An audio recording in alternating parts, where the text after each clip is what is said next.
تلك الرسل فضلنا بعضهم على بعض منهم من كلم الله ورفع بعضهم درجات وآتينا عيسى ابن مريم البينات وأيدناه بروح القدس ولو شاء الله ما اقتتل الذين من بعدهم من بعد ما جاءتهم البينات ولكن اختلفوا فمنهم من آمن ومنهم من كفر ولو شاء الله ما اقتتلوا ولكن الله يفعل ما يريد يا أيها الذين آمنوا أنفقوا مما رزقناكم من قبل أن يأتي يوم لا بيع فيه ولا خلة ولا شفاعة والكافرون هم الظالمون الله لا إله إلا هو الحي القيوم لا تأخذه سنة ولا نوم له ما في السماوات وما في الأرض من ذا الذي يشفع عنده إلا بإذنه يعلم ما بين أيديهم وما خلفهم ولا يحيطون بشيء من علمه إلا بما شاء وسع كرسيه السماوات والأرض ولا يؤوده حفظهما وهو العلي العظيم لا إكراه في الدين قد تبين الرشد من الغي فمن يكفر بالطاغوت ويؤمن بالله فقد استمسك بالعروة الوثقى لا انفصام لها والله سميع عليم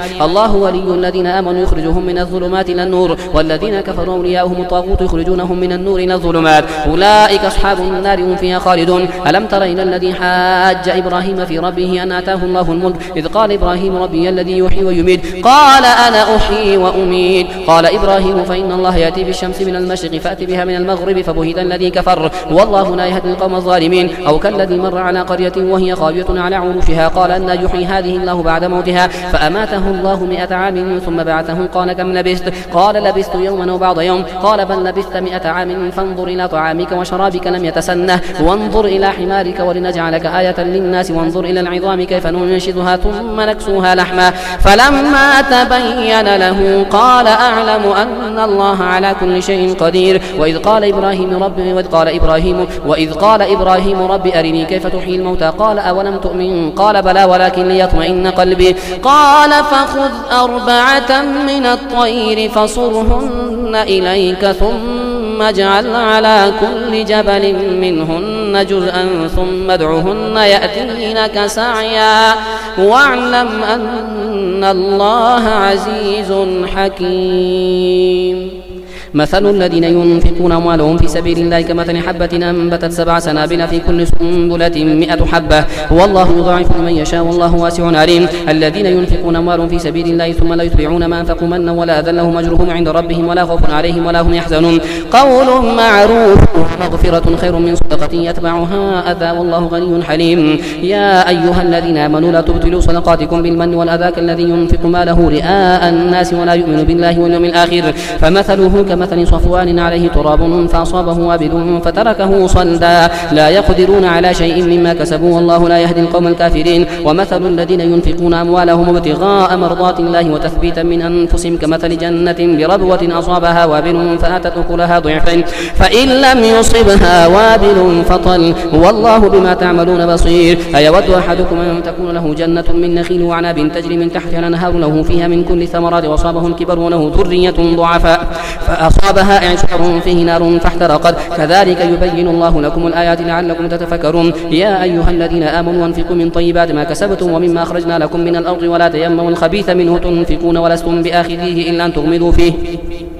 واعلموا أن الله غني حميد الشيطان يعدكم الفقر ويأمركم بالفحشاء والله يعدكم مغفرة منه وفضلا والله واسع عليم يؤتي الحكمة من يشاء ومن يؤت الحكمة فقد أوتي خيرا كثيرا وما يذكر إلا أولو الألباب وما أنفقتم من نفقة أو نذرتم من نذر فإن الله يعلمه وما للظالمين من أنصار إن تبدوا الصدقات فنعما هي وإن تخفوها وتؤتوها الفقراء فهو خير لكم ويكفر عنكم من سيئاتكم والله ما تعملون خبير ليس عليك هداهم ولكن الله يهدي من يشاء وما تنفقوا من خير فلأنفسكم وما تنفقون إلا ابتغاء وجه الله وما تنفقوا من خير يوفى إليكم وأنتم لا تظلمون للفقراء الذين أحصروا في سبيل الله لا يستطيعون ضربا في الأرض يحسبهم الجاهل أغنياء من التعفف تعرفهم بسيماهم لا يسألون الناس إلحافا وما تنفقوا من خير فإن الله به عليم الذين ينفقون أموالهم بالليل والنهار سرا علانية فلهم أجرهم عند ربهم ولا خوف عليهم ولا هم يحزنون. الذين يأكلون الربا لا يقومون إلا كما يقوم الذي يتخبطه الشيطان من المس، ذلك بأنهم قالوا إنما البيع مثل الربا وأحل الله البيع وحرم الربا، فمن جاءه موعظة من ربه فانتهى فله ما سلف وأمره إلى الله ومن عاد فأولئك أصحاب النار هم فيها خالدون.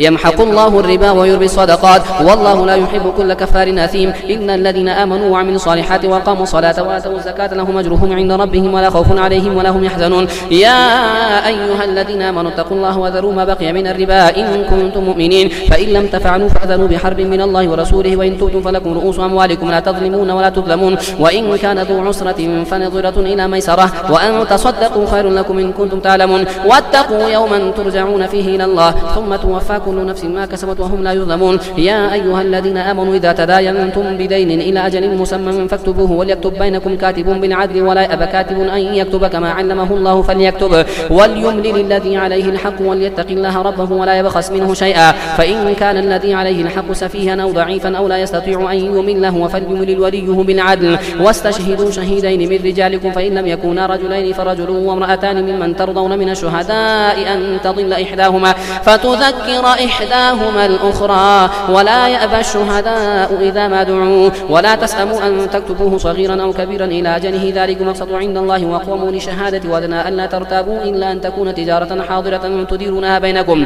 فليس عليكم جناح ألا تكتبوها وأشهدوا إذا تبايعتم ولا يضار كاتب ولا شهيد وإن تفعلوا فإنه فسوق بكم واتقوا الله ويعلمكم الله والله بكل شيء عليم. وإن كنتم على سفر ولم تجدوا كاتبا فرهان مقبوضة فإن أمن بعضكم بعضا فليؤدي الذي اؤتمن أمانته وليتق الله ربه ولا تكتموا الشهادة ومن يكتمها فإنه آثم قلبه والله بما تعملون عليم. لله ما في السماوات وما في الأرض وإن تبدوا ما في أنفسكم أو تخفوه يحاسبكم به الله فيغفر لمن يشاء ويعذب من يشاء والله على كل شيء قدير. آمن الرسول بما أنزل إليه من ربه والمؤمنون كل آمن بالله وملائكته وكتبه ورسله لا نفرق بين أحد من رسله وقالوا سمعنا وأطعنا غفرانك ربنا وإليك المصير. لا يكلف الله نفسا إلا وسعها لها ما كسبت وعليها ما اكتسبت ربنا لا تؤاخذنا إن نسينا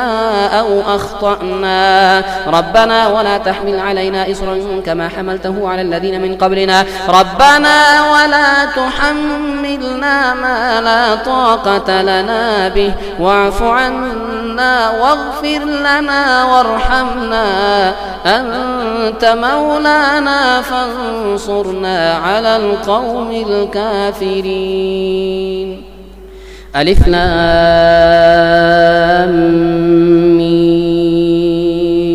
الله لا إله إلا هو الحي القيوم نزل عليك الكتاب بالحق مصدقا لما بين يديه وأنزل التوراة والإنجيل من قبل هدى للناس وأنزل الفرقان إن الذين كفروا بآيات الله لهم عذاب شديد والله عزيز ذو انتقام. إن الله لا يخفى عليه شيء في الأرض ولا في السماء هو الذي يصوركم في الأرحام كيف يشاء لا إله إلا هو العزيز الحكيم. هو الذي أنزل عليك الكتاب منه آيات محكمات هن أم الكتاب وأخر متشابهات فأما الذين في قلوبهم زيغ فيتبعون ما تشابه منه ابتغاء الفتنة وابتغاء تأويله وما يعلم تأويله إلا الله والراسخون في العلم يقولون آمنا به كل من عند ربنا وما يذكر إلا أولو الألباب. ربنا لا تزغ قلوبنا بعد إذ هديتنا وهب لنا من لدنك رحمة إنك أنت الوهاب. ربنا إنك جامع الناس ليوم لا ريب فيه إن الله لا يخلف الميعاد. إن الذين كفروا لن تغني عنهم أموالهم ولا أولادهم من الله شيئا وأولئك هم وقود النار كدأب آل فرعون والذين من قبلهم كذبوا بآياتنا فأخذهم الله بذنوبهم والله شديد العقاب قل للذين كفروا ستغلبون وتحشرون إلى جهنم وبئس المهاد قد كان لكم آية في فئتين التقتا فئة تقاتل في سبيل الله وأخرى كافرة يرونهم مثليهم رأي العين والله يؤيد بنصره من يشاء إن في ذلك لعبرة لأولي الأبصار زين للناس حب الشهوات من النساء والبنين والقناطير المقنطرة من الذهب والفضة والخيل المسومة والأنعام والحرث ذلك متاع الحياة الدنيا والله عنده حسن المآب قل أنبئكم بخير من ذلكم للذين اتقوا عند ربهم جنات تجري من تحتها الأنهار خالدين فيها وأزواج مطهرة ورضوان من الله والله بصير بالعباد الذين يقولون ربنا إننا آمنا فاغفر لنا ذنوبنا وقنا عذاب النار الصابرين والصادقين والقانتين والمنفقين والمستغفرين بالأسحار شهد الله أنه لا إله إلا هو والملائكة وأولو العلم قائما بالقسط لا إله إلا هو العزيز الحكيم إن الدين عند الله الإسلام وما اختلف الذين أوتوا الكتاب إلا من بعد ما جاءهم العلم بغيا بينهم ومن يكفر بآيات الله فإن الله سريع الحساب فإن حاجوك فقل أسلمت وجهي لله ومن اتبعن وقل للذين أوتوا الكتاب والأميين أأسلمتم فإن أسلموا فقد اهتدوا وإن تولوا فإنما عليك البلاغ والله بصير بالعباد إن الذين يكفرون بآيات الله ويقتلون النبيين بغير حق ويقتلون الذين يأمرون بالقسط من الناس فبشرهم بعذاب أليم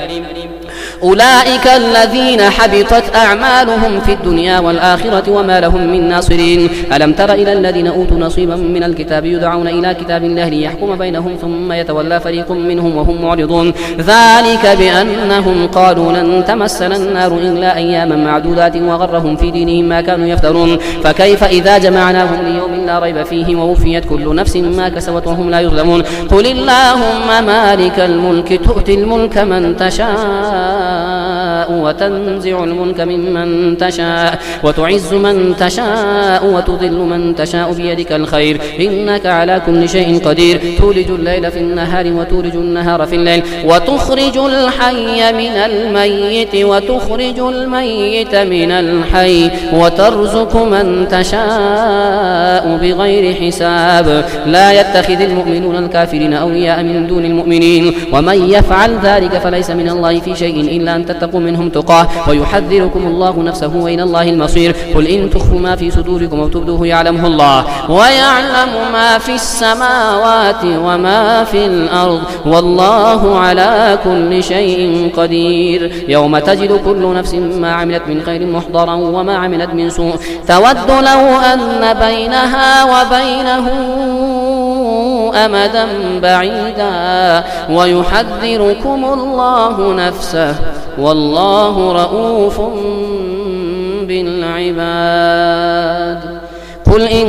كنتم تحبون الله فاتبعوني يحببكم الله ويغفر لكم ذنوبكم والله غفور رحيم أطيعوا الله والرسول فإن تولوا فإن الله لا يحب الكافرين إن الله اصطفى آدم ونوحا وآل إبراهيم وآل عمران على العالمين ذرية بعضها من بعض والله سميع عليم إذ قالت امرأة عمران رب إني نذرت لك ما في بطني محررا فتقبل مني إنك أنت السميع العليم فلما وضعتها قالت رب إني وضعتها أنثى والله أعلم بما وضعت وليس الذكر كالأنثى وإني سميتها مريم وإني أعيذها بك وذريتها من الشيطان الرجيم فتقبلها ربها بقبول حسن وأنبتها نباتا حسنا وكفلها زكريا كلما دخل عليها زكريا المحراب وجد عندها رزقا قال يا مريم أنى لك هذا قالت هو من عند الله إن الله يرزق من يشاء بغير حساب هنالك دعا زكريا ربه قال رب هب لي من لدنك ذرية طيبة إنك سميع الدعاء فنادته الملائكة الملائكة وهو قائم يصلي في المحراب أن الله يبشرك بيحيى مصدقا بكلمة من الله وسيدا وحصورا ونبيا من الصالحين. قال رب أنى يكون لي غلام وقد بلغني الكبر وامرأتي عقر. قال كذلك الله يفعل ما يشاء. قال رب اجعل لي آية. قال آيتك ألا تكلم الناس 3 أيام إلا رمزا واذكر ربك كثيرا وسبح بالعشي والإبكار. وإذ قالت الملائكة يا مريم